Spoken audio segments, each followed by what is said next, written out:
나이 들수록 돈은 병원에만 쓰이는 줄 알았습니다. 하지만 살아보면 전혀 다른 곳에서 지출이 시작됩니다. 명절이 오면 당연하듯 나가고 손주 얼굴만 봐도 어느새 지갑이 열립니다. 싸게 산 물건은 금방 고장나고 보험으로는 막지 못하는 생활비는 끝이 없습니다. 조심한다고 아낀 선택이 되레 더 큰 비용을 부르기도 하죠. 그렇게 우리는 예상치 못한 곳에서 매달 지출을 마주합니다. 첫째, 의외로 많이 드는 명절과 경조사. 설날이 또 돌아왔네. 이번엔 얼마를 준비해야 할까? 혹시 이런 생각 요즘 자주 하시나요? 노후를 준비하며 많은 분들이 가장 걱정하는 지출은 병원비입니다. 하지만 실제로 살아보면 우리 지갑을 더 자주 열게 만드는 건 병원비가 아닌 관계 비용이라는 걸 알게 됩니다. 그 중에서도 생각보다 부담이 큰 것이 바로 명절과 경조사비입니다. 명절이 반갑지 않은 이유. 설이나 추석은 원래 반가운 날입니다. 가족을 만나고 함께 밥을 먹고 손주들을 안아볼 수 있는 시간이니까요. 하지만 은퇴 이후에는 이 명절이 기대보다 걱정이 앞서는 시간이 되곤 합니다. 왜일까요? 명절마다 준비해야 할 게 너무 많기 때문입니다. 음식이며 선물이며 용돈까지. 누구는 시댁을, 누구는 친정을 챙기고, 누구는 자식들에게, 또 손주들에게도 뭔가를 줘야 할 것 같고요. 그냥 빈손으로 가자니 마음이 불편하고 체면도 좀 신경 쓰이죠. 혹시 올해도 이런 걱정 벌써부터 하고 계신 건 아니신가요? 얼마를 쓰고 있는지 계산해 보신 적 있나요? 예를 들어 생각해 봅시다. 자녀 둘, 손주 넷. 손주에게 1인당 10만 원만 줘도 40만 원입니다. 자녀 부부에게도 10만 원씩 총 20만 원. 명절 음식 재료비에 20에서 30만 원. 양가에 드릴 선물이나 현금 20만 원. 고향 방문 교통비나 손님 접대비까지 포함하면 명절 한 번에 100만 원은 금방 넘어갑니다. 그리고 이런 명절이 1년에 2번이라면 그뿐인가요? 지인 자녀의 결혼식, 친척 어르신의 장례식, 친구 환갑, 동창 모임 회비, 이웃의 돌잔치까지. 경조사가 왜 이렇게 많아졌지? 싶은 해가 한두 해가 아닙니다. 이런 경조사비도 한 번에 5에서 10만 원씩 나가다 보면 병원비보다 더 많이 빠져나가는 달도 생깁니다. 왜 나이 들수록 더 많아질까요? 젊었을 땐 직장 때문에 못 가는 모임도 많았고 바빠서 거절하는 일도 많았습니다. 하지만 은퇴하고 시간이 생기면 이젠 얼굴도 좀 보여야지 하며 참석하게 되는 자리가 늘어납니다. 또 나이가 들수록 관계의 범위가 넓어집니다. 자녀가 결혼하면 사돈이 생기고 손주가 생기면 학교 친구 모임까지 간접적으로 연결되죠. 자연스럽게 챙겨야 할 사람도 챙겨야 할 자리도 많아지는 겁니다. 게다가 이런 자리는 대부분 돈으로 표현하는 문화입니다. 빈손으로 갈 수는 없고 뭐라도 준비해야 마음이 편하죠. 혹시 이번에도 그냥 넘어갈까 하다가 결국 편의점에서 상품권 사셨던 적 있으신가요? 우리가 진짜 두려운 건 손가락질 아닐까요? 돈이 아까워서가 아니라 어머님 이번엔 안 주셨네. 이번엔 좀 무성의 하셨다. 그런 말 들을까봐 또 마음이 상할까봐 지갑을 여는 경우도 많습니다. 사실관계는 돈이 없어도 유지됩니다.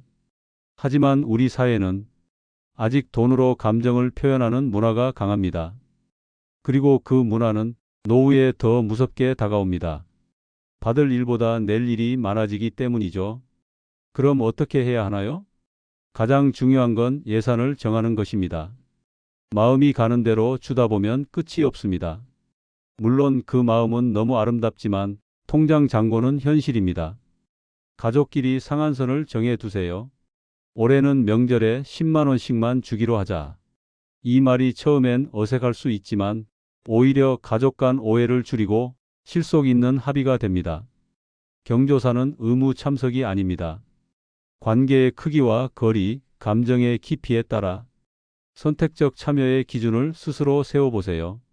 모든 모임에 참석할 필요는 없다는 원칙이 생기면 마음이 훨씬 가벼워집니다. 현금 대신 진심이 담긴 작은 선물도 좋습니다. 직접 쓴 카드, 직접 만든 음식, 오래 쓴 책 한 권. 돈보다 따뜻한 건 결국 마음이라는 걸 아는 사람에겐 그게 더 감동입니다. 혹시 지금까지 명절이나 경조사 지출을 기록해 보신 적 있으신가요? 카드가 밴 마트, 백화점, 온라인 결제라고만 나오고 실제로 무엇을 위해 얼마를 썼는지는 잘 기억나지 않죠. 그러다 보면 그냥 이번 달엔 병원비가 많이 나왔나 보다 하고 넘기게 됩니다. 하지만 한 해를 돌아보면 경조사로만 200만 원 이상을 쓰고 있다는 걸 아는 순간 그동안 어디에서 돈이 빠져나갔는지 선명해질 겁니다. 우리는 평생 남을 위해 쓰는 돈에 익숙하게 살아왔습니다. 특히 나이 들수록 더 그렇죠. 자식에게, 손주에게, 사돈에게, 이웃에게. 그런데 이제는 나를 위한 지출도 같이 챙겨야 할 시기입니다. 나의 건강, 나의 생활, 나의 여유.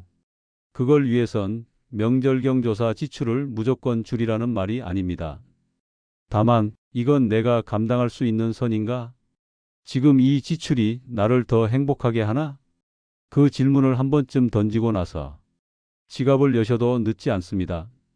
둘째, 손자, 손녀에게 쓰는 돈이 의외로 많습니다. 누구보다 소중한 존재. 생각만 해도 웃음이 나고 얼굴만 봐도 피곤이 풀리는 아이들. 그게 바로 손자, 손녀입니다. 자녀를 키울 땐 책임이 따랐다면 손주를 바라볼 땐 사랑이 먼저 나옵니다. 그래서일까요? 지출도 훨씬 더 부드럽고 더 자주, 더 쉽게 일어납니다. 그러다 어느 순간 이런 생각이 스칩니다. 어라, 내가 이렇게 많이 썼었나? 손주에게 돈을 쓸 때 우리는 계산하지 않습니다. 이건 그냥 기쁨이지, 돈 쓰는 거라기보단 선물이지. 이런 마음으로 쓰는 돈은 지출로 인식되지 않고 그러다 보니 금액을 잊게 됩니다. 학용품, 장난감, 간식, 외출할 때 같이 사준 신발, 옷, 어버이날이나 명절에 줬던 수고했다 용돈, 방학 동안 함께 지낸 기간의 생활비, 생일 입학 졸업 크리스마스의 선물. 이 모든 건 한 번쯤의 지출이 아니라 관계 속에 정기적으로 자리 잡은 소비입니다. 어릴 땐 색종이 하나로도 1시간 넘게 놀던 아이가 초등학교만 들어가도 갖고 싶다는 게 닌텐도, 휴대폰, 브랜드 옷으로 바뀝니다. 중학교가 되면 학원비, 고등학교가 되면 노트북이나 교환학생 지원까지 이야기 나옵니다. 문제는 여기서 끝나지 않습니다. 대학생 손주에겐 등록금 일부를 내주기도 하고 군대 간 손주에게는 매달 용돈을 보내주기도 하죠. 결혼할 땐 예물비, 신혼집 가전, 전세 보증금 일부까지 보태는 경우도 있습니다. 혹시 마음 한쪽에 이런 말이 떠오르지 않으시나요? 애들한텐 내가 해줄 수 있을 때 다 해줘야지. 자식 땐 못 해줬지만 손주들한테는 달라야지. 그 마음 충분히 이해됩니다. 하지만 다 해준다는 마음에 끝은 없습니다. 그건 감정이지 예산이 아니기 때문입니다. 처음엔 우리가 먼저 줬습니다. 그 다음엔 자녀가 애가 기다리고 있어요 라고 말합니다. 그 다음엔 손주가 직접 할머니는 매번 주잖아요 라고 말합니다. 처음에 깜짝 선물이 언젠가부터 당연한 약속이 되고 결국엔 안 주면 이상한 일이 됩니다. 이런 흐름을 누구보다 잘 알고 계시겠죠. 문제는 이 흐름을 멈출 수가 없다는 점입니다. 왜냐하면 돈보다 관계가 더 소중하다고 생각하시기 때문입니다. 하지만 한 번쯤 생각해 보셔야 합니다. 이 지출은 지금 감당 가능하신가요? 그리고 앞으로 10년, 20년 뒤에도 가능하실까요? 손주는 사랑의 대상입니다. 그런데 지금 우리는 사랑보다 돈으로 반응하고 있지는 않을까요? 오면 뭐라도 사줘야 하지 않을까? 아무것도 안 주면 섭섭해하지 않을까? 자식보다 나한테 더 정붙이게 하려면 내가 뭔가 해줘야 하지 않을까? 이런 질문들이 들 때 우리는 본능적으로 지출로 해답을 찾습니다. 하지만 이건 아이에게도 나에게도 좋은 방식은 아닙니다. 사랑은 남는데 돈은 사라지고 그 사랑이 기대에 휘둘리게 될 때 우리는 점점 불안한 소비를 하게 됩니다. 많은 어르신들이 이렇게 말씀하십니다. 지금은 어느 정도 여유가 있으니까 괜찮아. 근데 이게 계속되면 나도 힘들어지지. 그렇다면 언제 바꾸실 건가요? 기준은 지금이 되어야 합니다. 관계는 나눠야 오래가고 지출은 제한이 있어야 계속할 수 있습니다. 부담을 줄이면서도 사랑을 전하는 방법. 1. 기준 없는 사랑은 결국 감당이 안 됩니다. 손주 한 명당 연간 최대 얼마까지? 본인의 여유에 따라 기준을 세우세요. 2. 무조건 줘야 한다는 압박에서 벗어나세요. 한 번쯤은 용기 내어 이번엔 마음만 전할게라고 말해보세요. 그 한마디가 새로운 관계의 시작이 될 수도 있습니다. 3. 정성의 방식으로 바꾸세요. 손편지, 사진 정리 앨범, 직접 만든 음식, 함께한 시간. 이건 돈이 아닌 기억으로 남습니다. 4. 조금씩 모아 큰 도움으로 전환하세요. 당장 쓰는 대신 소액을 모아 대학 입학, 결혼 등에 큰 도움을 주는 방식으로 구조를 바꿔보세요. 5. 사랑은 절대 소비로만 표현되지 않습니다. 당신이 손주에게 주는 최고의 선물은 건강한 모습으로 오래 곁에 있어주는 것입니다. 손주가 있어 외롭지 않다 해도 그 관계가 지출 위에 놓인 것이라면 언젠간 흔들립니다. 당신의 사랑은 충분합니다. 이제는 그 사랑을 지키기 위한 방식도 조정할 시기입니다. 셋째, 한 번 사두면 돼지가 반복되면 평생 씁니다. 이번에 하나만 장만해두면 오래 쓸 거야. 이건 앞으로도 계속 필요하니까 아예 좋은 걸로 사야지. 이왕 사는 김에 이 기능까지 있는 걸로. 혹시 이 말 낯설지 않으시죠? 노후에 들어서도 소비는 멈추지 않습니다. 특히 이 한 번쯤이라는 말은 생각보다 더 자주 반복적으로 통장을 줄이는 마법의 주문이 됩니다. 처음엔 전략이었습니다. 앞으로 병원 자주 갈 테니 안마의자 하나 드려야지. 허리 안 좋으니까 고급 매트리스는 필수지. 눈이 침침해서 대형 TV로 바꾸자. 보일러 온도 낮춰두면 무릎 시려우니까 온열 매트 하나 더 사야지. 하도 미끄러져서 안전 손잡이 몇 개 설치했어. 이렇게 하나하나 샀던 물건들. 그때는 모두 필요했죠. 전략이자 대비였고 스스로를 위한 투자처럼 느껴졌습니다. 하지만 어느새 집안을 둘러보면 안 쓰는 운동기구, 한번 켜고 꺼낸 조격기, 각 방마다 놓인 공기청정기, 스마트폰과 연동이 안 되는 오래된 혈압계, 그리고 충전이 안 되는 무선 마사지기. 그 모든 것들이 한 번쯤 사두면 좋다는 이유로 쌓여 있습니다. 이 정도야 한 번만 사면 되잖아? 소비가 무서운 이유는 바로 이번만이라는 말이 반복될 때마다 통장은 점점 가벼워진다는 사실입니다. 문제는 노후엔 수입이 없고 소비의 기준은 남아있고 감정적 결정을 말릴 사람이 없다는 겁니다. 젊었을 땐 이런 소비를 가족이 말려줍니다. 엄마, 그건 꼭 안 사도 돼요. 아버지, 그거 전에 산 거랑 비슷한 거잖아요. 하지만 지금은 그 정도는 하셔야죠. 그게 요즘 트렌드예요. 지금 할인 중이에요. 판매자의 말이 유일한 조언이 됩니다. 그리고 그 조언은 우리 통장에 관심이 없습니다. 꼭 필요한 물건이었지만 자주 바꿉니다. 혈압계 앱 연동되는 새 모델, 의자 허리 맞춤형으로 교체, 조리도구 무겁다고 가벼운 재질로 변경, 효소나 건강식품 효과 없다며 다른 브랜드로 바꿈. 처음 살 땐 한 번 사면 평생 쓸 줄 알았습니다. 하지만 시간이 지나면 불편해지고 고장나고 새로운 제품이 나옵니다. 우리는 또다시 지갑을 엽니다. 결국 이건 일회성 소비가 아니라 순환 소비입니다. 한 번 사면 끝이 아니라 몇 년 간격으로 반복되는 생활비인 셈입니다. 생각보다 자주 하는 말 또 샀네? 노후의 지출에서 가장 위험한 건 큰돈이 아닙니다. 자잘하게 자주 나가는 돈입니다. 홈쇼핑 보다가 하나, 인터넷 검색하다가 하나, 동네에서 지나가다 보인 할인 행사에서 또 하나, 친구가 쓰는 거 보고 나도 하나, 이런 식으로 사는 제품 하나하나가 작게는 5만 원, 많게는 20에서 30만 원입니다. 한 달에 2개만 사도 연간 500만 원에 가까운 지출입니다. 그리고 이 금액은 병원비보다 많습니다. 소비는 투자다라는 말의 함정. 물론 자신을 위한 소비는 필요합니다. 하지만 그 소비가 정말 투자로 이어졌는지 물어봐야 합니다. 안마의자 덕분에 통증이 줄었나요? 고가 건강식품을 먹고 건강검진 수치가 좋아졌나요? 비싼 조리기구를 사서 식습관이 달라졌나요? 아니라면 우리는 투자라는 말에 기대어 그저 마음의 위로를 사고 있었을 수도 있습니다. 그리고 그 위로는 다음 달 통장 잔고를 줄이며 유지되고 있을지도 모릅니다.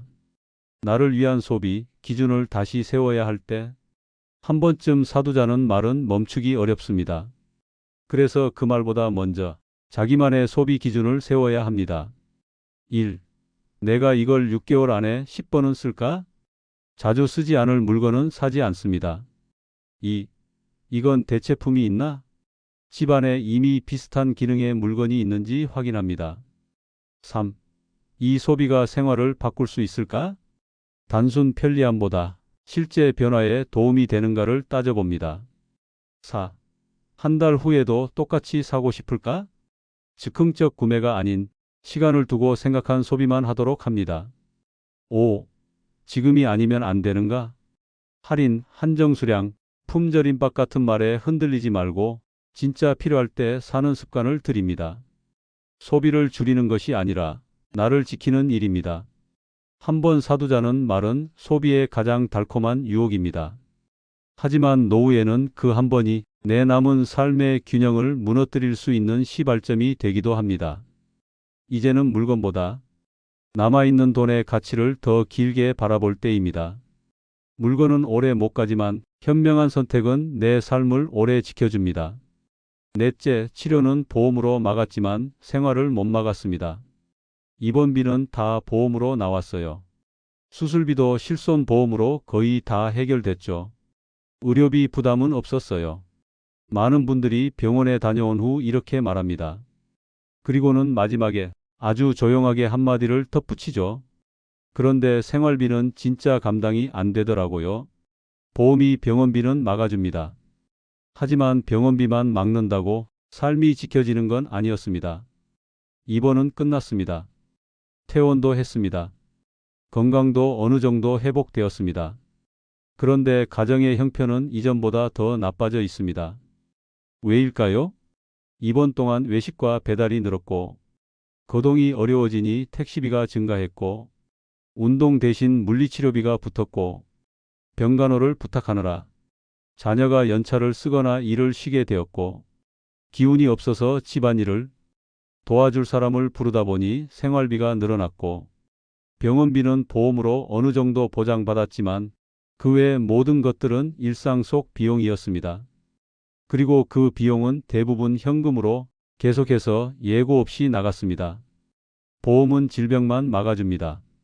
생활은 안 막아줍니다. 실손보험, 종합보험, 암보험, 치매보험, 다양한 보험이 있습니다. 그런데 이 보험들은 대부분 진단금이나 치료비 중심으로만 설계되어 있습니다. 예를 들어 수술비는 300만 원 나왔지만 입원 중 본인의 식비, 가족 식비, 교통비는 별도, 퇴원 후 약값, 재활비용은 기준 외, 그 사이 멈춘 수입은 당연히 보장되지 않음. 즉, 우리는 보험을 통해 진단은 막았지만 그 후의 인생은 아무도 막아주지 않습니다. 그리고 바로 그 지점에서 많은 분들이 예상치 못한 생활비 파탄을 겪게 됩니다. 가장 무서운 건 소득의 정지입니다. 병원에 다녀오면 대부분 몸보다 지갑이 더 먼저 힘들어집니다. 왜냐하면 병원은 일정 기간만 다녀오면 끝이지만 소득은 끊기고 지출은 오히려 늘어나기 때문입니다. 자영업자 가게를 몇 주 쉬면 매출이 0. 일용직 근로자 그날 못 일하면 수입이 없음.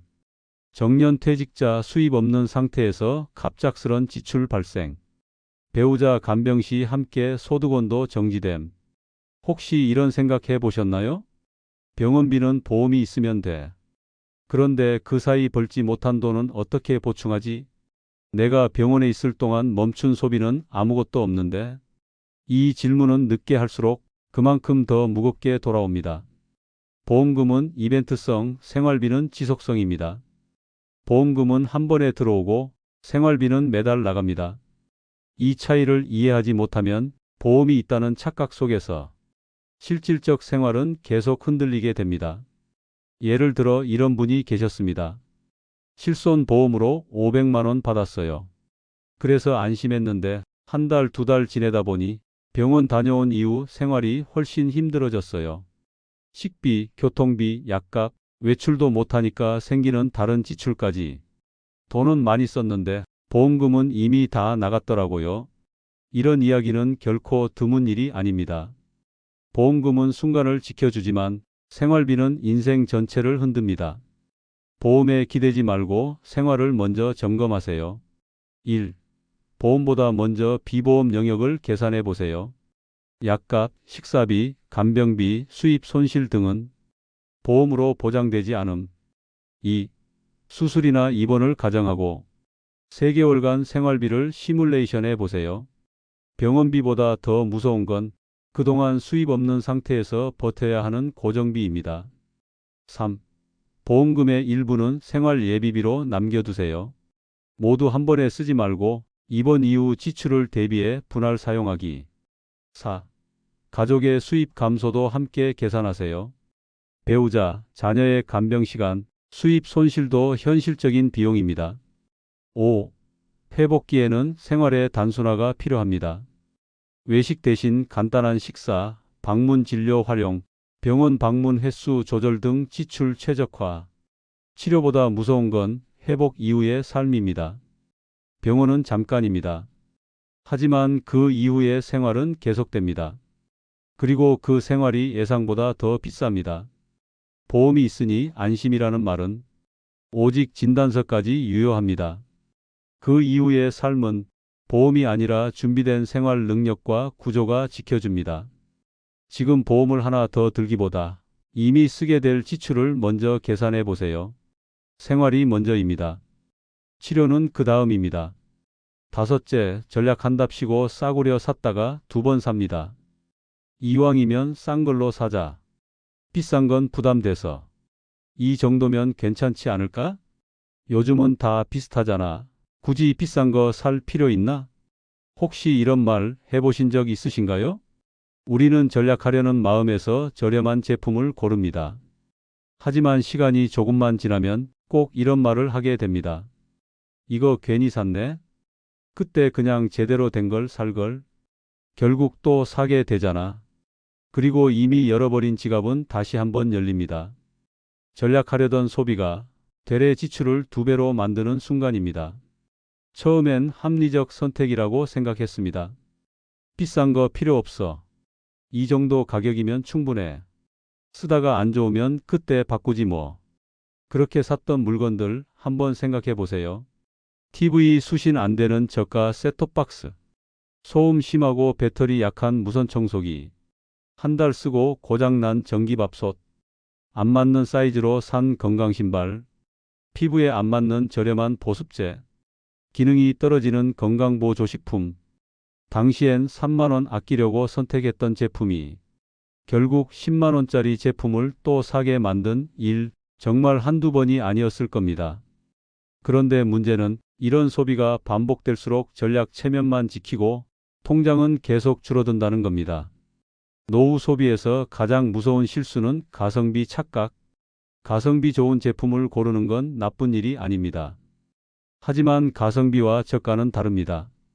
가성비는 같은 돈에 더 좋은 가치를 찾는 것이고 저가는 무조건 싼 걸 먼저 고르는 선택이죠. 이 차이를 구분하지 못하면 다음과 같은 소비 패턴에 빠지게 됩니다. 싸서 샀는데 오래 못 쓴. 고장 나거나 불편함이 커서 결국 다른 제품 구매. 2번째 제품은 처음보다 더 비싼 걸로 삼. 결국 첫 소비는 낭비가 되고 전체 지출은 2배가 됨. 이건 단순한 물건 소비가 아니라 노후 자산을 깎아먹는 구조적 실수입니다. 싸게 샀다는 만족감은 잠깐, 불편함은 오래. 그래도 싸게 샀잖아. 에이, 이 정도면 됐지 뭐. 조금 불편해도 쓰면 되지. 하지만 그 불편함은 금세 피로로 바뀌고 결국 사용을 포기하게 됩니다. 입으면 허리 아픈 의자. 버튼이 작아서 사용이 불편한 리모컨. 배터리 빨리 닳는 핸드폰. 성능 약한 보청기. 이런 제품들을 주변에서 많이 본 적 있으시죠? 이런 소비는 결국 다시 사야 하는 지출로 돌아오고 그건 처음보다 훨씬 더 비싸게 다가옵니다. 특히 노년기에는 불편한 걸 참고 살 수 있는 체력도 시간이 줄어들고 있습니다. 싸구려로는 시간을 못 사요. 젊었을 땐 고장 나도 직접 고치고 불편해도 참을 수 있었습니다. 하지만 지금은 다릅니다. 고장 나면 기사 불러야 하고 불편하면 통증이 생기고 설명서가 복잡하면 사용을 포기하게 되고 조작이 어렵고 기능이 많으면 외면하게 됩니다.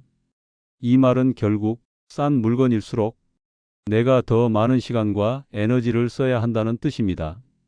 시간이 귀한 나이에 돈을 아끼려고 시간을 버리는 일, 이건 정말로 손해입니다. 전략이 되려면 오히려 처음에 신중해야 합니다. 1. 몇 번 고치면 새 제품 하나 값이다. 유지비, 스트레스, 교체 주기를 고려하면 애초에 좋은 제품이 오히려 싸게 먹히는 경우가 많습니다. 2. 반복해서 사는 물건일수록 더 좋은 걸 사야 한다. 매일 쓰는 물건이자 조리기, 보조기구는 싼 것 여러 번보다 좋은 것 한 번이 현명한 선택입니다. 3.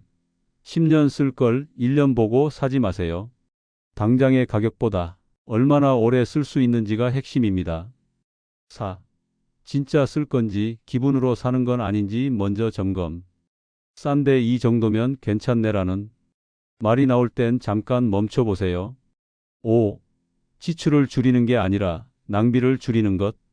전략은 덜 쓰는 것이 아니라 제대로 쓰는 것입니다. 싸게 산 물건보다 오래 쓰는 물건이 나를 지킵니다. 지금 통장에서 빠져나가는 소비 중 진짜 전략이었던 소비는 얼마나 될까요? 싸게 샀다는 만족보다 2번 다시 안 사도 된다는 안정감이 더 중요할 수 있습니다. 이제는 싸게 사는 게 아니라 지혜롭게 사는 법을 선택해야 할 시점입니다. 병원비만 조심하면 괜찮을 줄 알았습니다. 하지만 우리의 통장을 줄이는 건 늘 곁에 있었던 익숙한 지출들이었습니다.